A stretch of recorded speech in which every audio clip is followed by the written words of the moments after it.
U.S. President Donald Trump is expected to underline the need to confront extremism in Islam when he makes a speech in Saudi Arabia later on Sunday. His address, to a summit of regional leaders, will come on the second day of his first presidential trip abroad.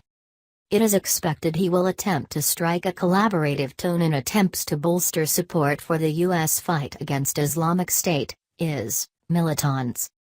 On Saturday, the U.S. signed trade deals of $350 billion, £270 billion, with Saudi Arabia.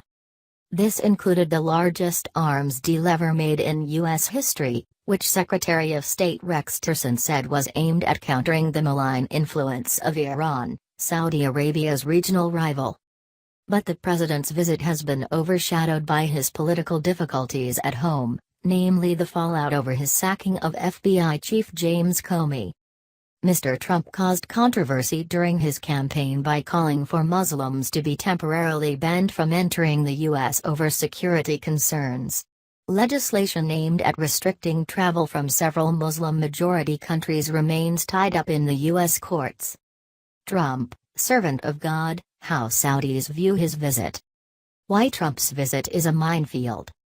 Advice for Trump: say as little as possible. Significance and sensitivity. Analysis by Frank Gardner, BBC security correspondent, Riyadh. President Trump's keynote speech to more than 40 leaders of Muslim nations takes him into risky territory.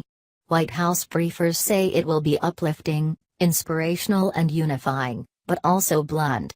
He is expected to tell governments they need to do more to stamp out religious intolerance and extremism. This could go one of two ways. If he sticks to the script and presents his administration as being supportive and collegiate, avoiding the sort of inflammatory language he has used in the past, it should pass without incident. But if he uses terms like radical Islamic terrorism, which he has in the past, or adopts a hectoring, authoritarian tone, then that is likely to cause considerable offense. There is huge significance and sensitivity in the location here. Saudi Arabia is both the birthplace of Islam and home to the two most sacred pilgrimage sites for the millions who make the journey every year. Donald Trump's speech is likely to be watched with a critical eye. According to a report by CNN, the same man who wrote the travel ban, advisor Stephen Miller, has written Mr. Trump's speech about Islam. The Associated Press agency, which was given copies of the speech by two sources, said the speech aimed to cast extremism as a battle between good and evil. AP said Mr. Trump will say, "We are not here to lecture, to tell other peoples how to live, what to do or who to be. We are here instead to offer partnership in building a better future for us all." Mr. Trump has made a number of controversial comments about Islam, including suggesting he would be open to creating a database of all the Muslims in the U.S., linking the religion with violence.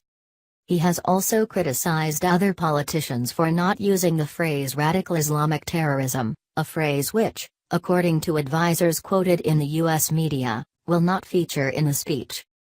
Mr. Trump's 8-day trip will also take in Israel, the Palestinian territories, Brussels, the Vatican, and Sicily.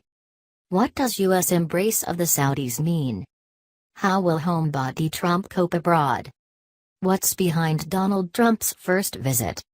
The agenda for the rest of Mr. Trump's trip.